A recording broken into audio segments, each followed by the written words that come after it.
வாழ்க வையகம், வாழ்க வையகம், வாழ்க வளமுடன்.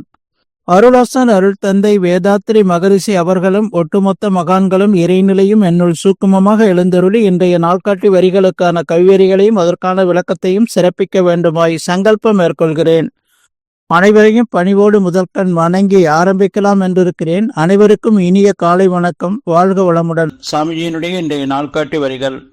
நாம் சமுதாயத்தில் ஓர் அங்கம். இந்த உடல் சமுதாயத்தின் சொத்து. இதனை கெடுப்பதற்கு நமக்கு அதிகாரம் இல்லை என்று சுவாமிஜி நமக்கு இந்த நாள்காட்டி வரிகள் கொடுத்திருக்காங்க. இதற்கான கவிதை வரிகள். வாழ வேண்டும் என்று எண்ணி மனிதனாக வந்ததில்லை உலகில், எண்ணினும் நாம் பிறந்து விட்டோம். வாழ வேண்டும் உலகில் ஆயுள் மட்டும் வாழ்ந்தவர்கள் அனுபவத்தை தொடர்ந்து பற்றி வாழ வேண்ட உரிமை எல்லோருக்கும் உண்டு. வாழுவோர்க்கு சாதகமாய் வாழும் மட்டும் வாழ உள்ளோர் அனைவரும் ஒன்று கூடி வகுத்திடமும் ஒரு திட்டம் வளமாய் வாழ என்று சுவாமிஜி நமக்கு ஒரு பாடல்ல கொடுத்திருக்காங்க. இன்னொரு பாடல்ல பிரியதொரு பண்பாடு உலகுக்கு வேண்டும். போதை போர் பொய் புகை ஒழித்து அமுல் செய்வோம். அதிக சுமை ஏதுமில்லை அவரவர்தம் அறிவின் ஆற்றலினால் உடல் உழைப்பால் வாழ்வதென்ற முடிவும் வதிபிரண்டு மற்றவர்கள் மனமுடல் வருத்தா மானெறி உணவுக்கு உயிர் கொள்ளா நோன்பு பொதுவிதியாய் பிறர் பொருளை வாழ்க்கை சுதந்திரத்தை போற்றி காத்து பிறர் துன்பம் போக்கும் அன்பும் வேண்டும் என்று சாமிஜி நமக்கு இந்த 2 கவிதை கொடுத்திருக்கிறாங்க. சாமிஜி என்ன சொல்றாங்க? நாம் சமுதாயத்தில் ஓர் அங்கம். இந்த உடல் சமுதாயத்தின் சொத்து.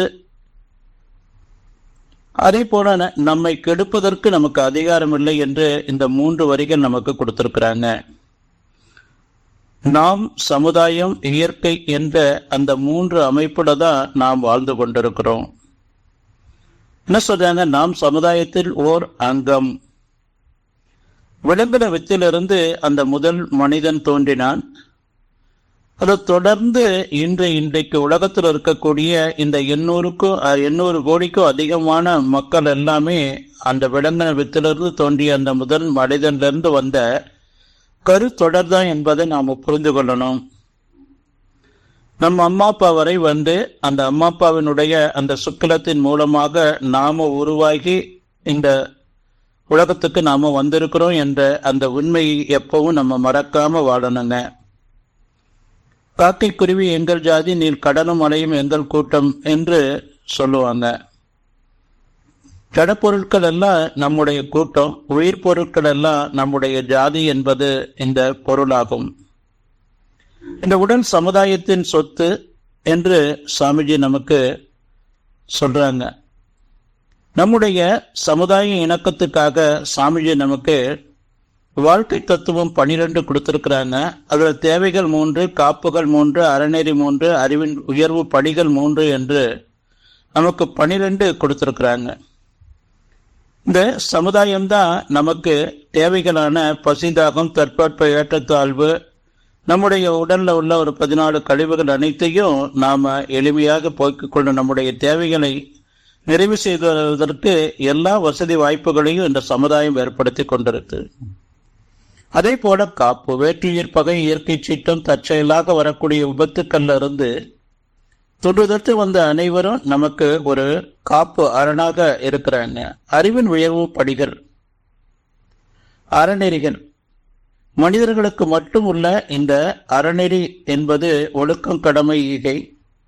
அறிவின் உயர்வு படிகள் என்பது நம்பிக்கை, விளக்கம், முழுமை.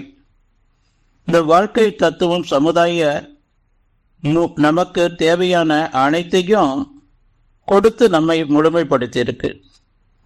நாம் வாழ்ந்து கொண்டிருக்கக்கூடிய இந்த வாழ்க்கை என்பது நாம பிறந்தது உருவாய் தாயினுடைய தந்தையினுடைய கர்ப்பத்தில் உருவானது முதல் கொண்டு, பிறந்தது முதல் கொண்டு இன்று நாம் அறிவாட்சி தரத்தை உயர்த்தி தொழில் கல்வி, மொழிவெளி கல்வி, இதெல்லாம் பண்பாட்டு கல்விகளை கற்றுக்கொண்டு நாம் வாழக்கூடியது அனைத்தும் இந்த சமுதாயத்தினுடைய கூட்டு முயற்சியில நமக்கு கிடைத்த பொக்கிஷம் என்பதை நாம புரிந்து கொண்டு வாழணுங்க. அதே போல நம்மை கெடுப்பதற்கு நமக்கு அதிகாரம் இல்லை என்று சாமிஜி சொல்றாங்க. என்ன சொல்றாங்க? 5 பண்பாடுல புதியதொரு பண்பாடு உலகுக்கு வேண்டும். போதை போர் பொய் புகை ஒழித்து அமுல் செய்வோம்.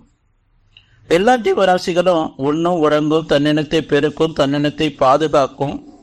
ஆனா மனிதன் மட்டும்தான் நான் யார், எங்கிருந்து வந்தேன், துன்பமே வருது, துன்பம் நீங்கி இன்பமாக வாழ்வதற்கு என்ன வழி, இந்த சமுதாயத்துல என்னுடைய பங்கு பணி என்பது என்ன என்பதை புரிந்து கொண்டு வாழ்றது என்று சொன்னா இந்த போதை, போர், பொய், புகை என்ற இந்த நாளும் நீக்கி வாழணுங்க. இது நம்மையும் கெடுக்கும், நம்முடைய குடும்பத்தையும் கெடுக்கும், சமுதாயத்தினுடைய இணக்கத்தையும் கெடுக்கும், ஊர் உலகத்தையும் கெடுத்து கொண்டிருக்கக்கூடிய இந்த துன்ப நிலைகள் எல்லாமே எதால ஏற்பட்டது என்பது நம்ம எல்லோருக்கும் தெரியும்.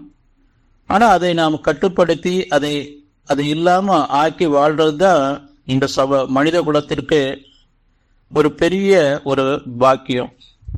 அப்போ இதோடு வாழ்ந்து கொண்டிருக்கக்கூடிய அந்த நிலையில ஒவ்வொருத்தரும் தன்னுடைய உடலை துன்பப்படுத்தி கொண்டுதான் வாழ்றாங்க.